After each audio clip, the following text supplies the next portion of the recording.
Well, hello, everybody. My name is Sarah, Pearls of Wisdom and Food with Carnivore, Carnivish, and Keto Ways of Eating. And so we meet here, we have our cuppa, and we talk about things that like plague us, get to us, bother us, rattle us, all those sort of things. And and my feeling has always been get a little strategy behind what you know bothers you. We are entering into the season of FOMO. FOMO. The fear of missing out. And we get that when we start going, now that places are beginning to open up, not here in Massachusetts, but in other places. They're starting to open up. And so a lot of people will be gathering for the first time in months that have been, in some sort of sheltered lockdown and haven't seen people. And it will be a time for OPF. Will you stop using these initials, please? Oh, okay. Other people's foods, right? And we get so excited about how somebody else does something. And even though we've tried to emulate it, tried to duplicate it, try to pull it off in our own house, we just can't seem to make them it as good as those people do. So those people become endearing to us. We want them for their food. Oh yeah, I'm a carb carrying, sugar food carb addict. And it is kind of funny when you think about it. When you think about somebody that makes something that is oh so good and quasi legal, you wonder how much of your friendship is based on that dish they make, or that plate they make, or that salad they make, or that steak, the way they cook it, or the fact that they have more money than you so they can buy better cuts, and it's not like you need to chop it up 55 times to be able to chew it and swallow it with your food budget, but with theirs it just slides on down. There's nothing like a tender steak, right? So, the fear of missing out. It's huge. I know it. I'm familiar with it. I don't know what I've been doing. Well, first I was doing Weight Watchers for a year and a half, and then came low carb, high fat, and then came keto with a whole bunch of carbs allowed, and not net, but total. And then came keto under 20, then came keto under 10, then came the crossing the bridge over to the carnivore side, and now I'm carnivish. I dabble a little bit in a veg every now and then, and I probably will have a berry or two if there's a farm stand that I drive by that has something like that there. I'm a sucker for raspberries. Is that like a big deal? I guess it is. So, although I was 100% carnivore through the cold months, the winter months, I find that spring, being May, has kind of like made me want to have some healthy local produce. And I know it's filled with anti-nutrients, and I know it's filled sometimes with oxalates and all that kind of stuff, but a very, very, very small amount. Just to really take care of that FOMO. If I have 6 raspberries in the smallest dish that Pier 1 makes, well, okay, that's what I'm having. And, sometimes you just gotta follow your gut. Gutta being Gutta and gut being GUT, right? So you want to follow sometimes some natural need to have something. But I'm not, with the fear of missing out, I am not talking about that other stuff that you see at the end of aisles where by the time you buy the 3 ingredients, and you know what I'm talking about, to cook them, it's a lot of money, and it's probably 600-700 calories to have one of those dogs, not dogs, but things that I used to love, and sticky icky, and I don't care.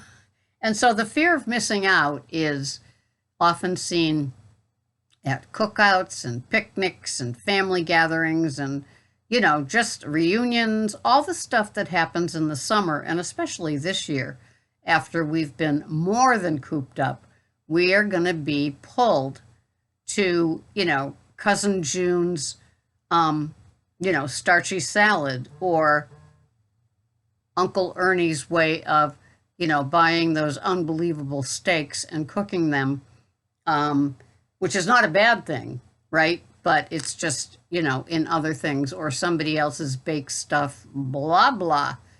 And so it gets a little dicey, and seeing other people partake in it.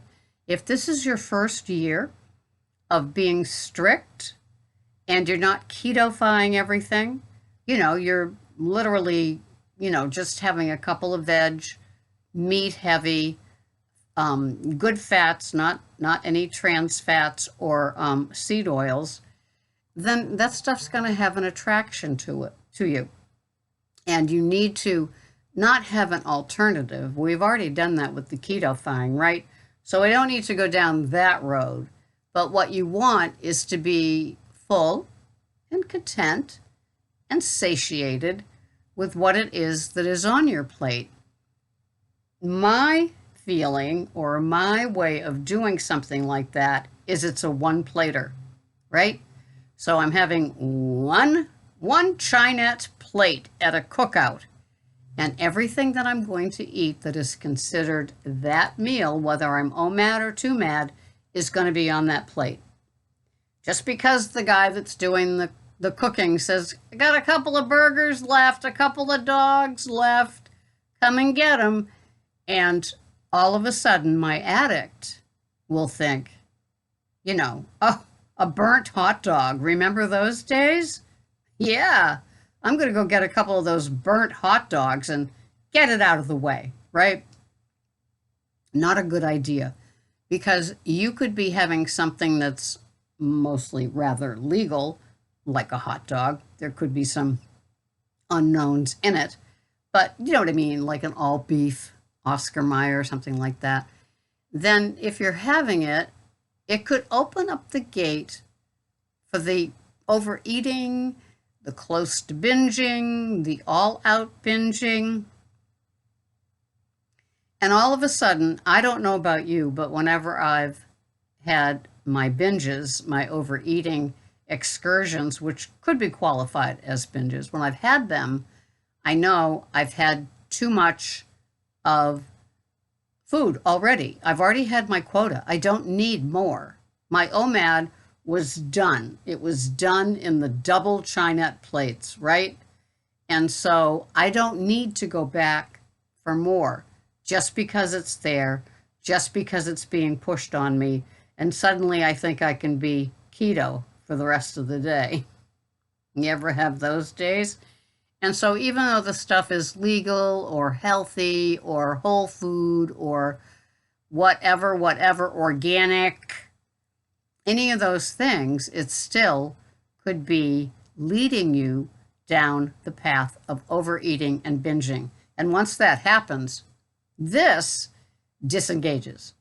My head always disengages. And it starts thinking that, seeking out sugar would be a good thing. Seeking out some of those cold things they have at cookouts would be a good thing.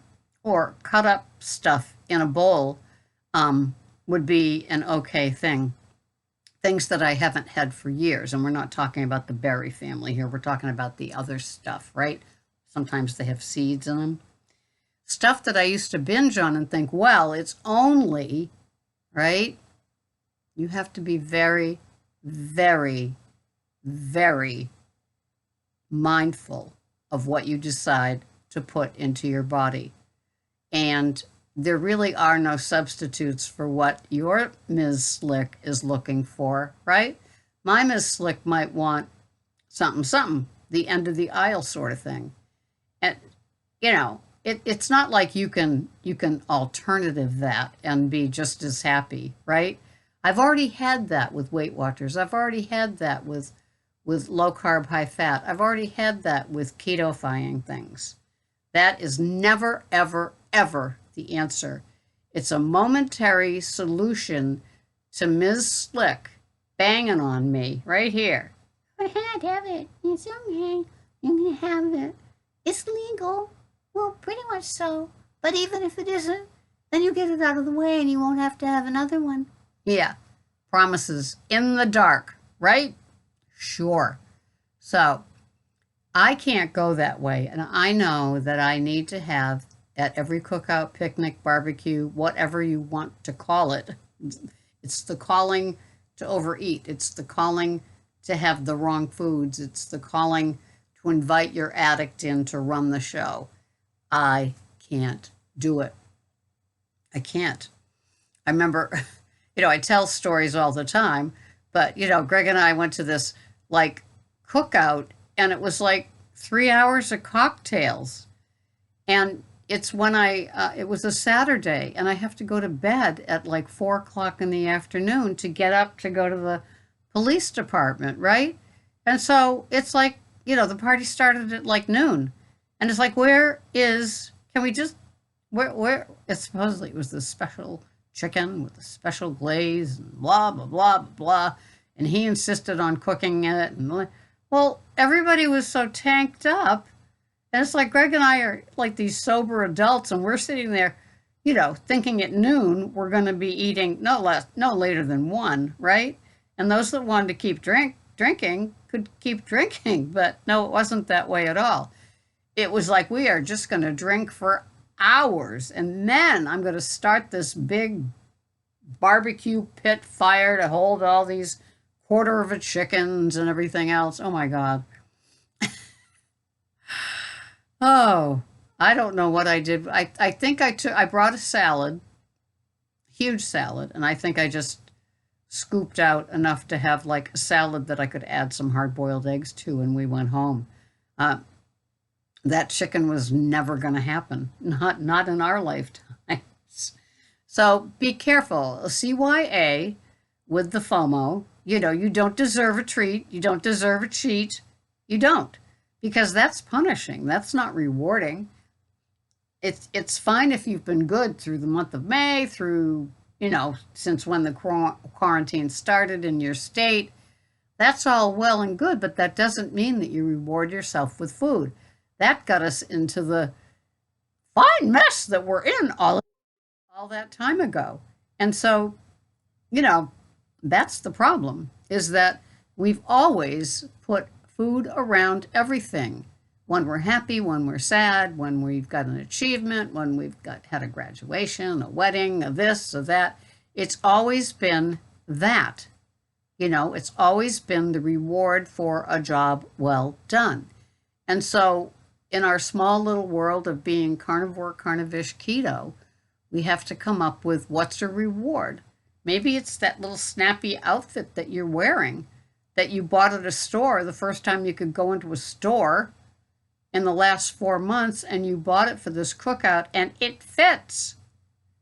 Do you want to start? I can't tell you how many times the outfit that I wore to those things fit at the beginning, and at the end I was just a bloated beast of a whale.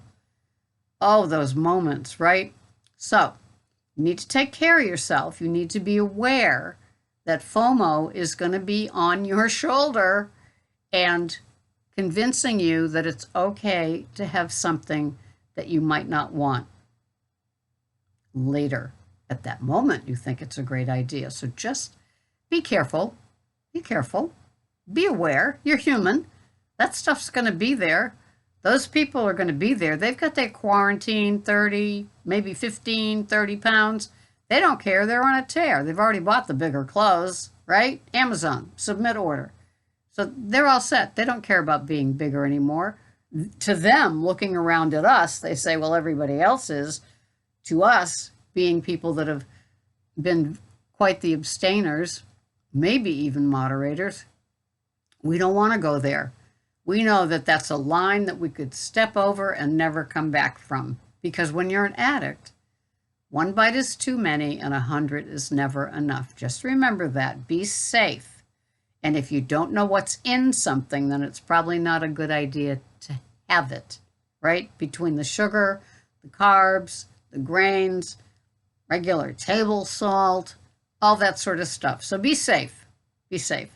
Eat what looks safe. And if you can't figure out what looks safe, then you know for the next time that you go to this sort of thing, a patty like that you need to bring your own.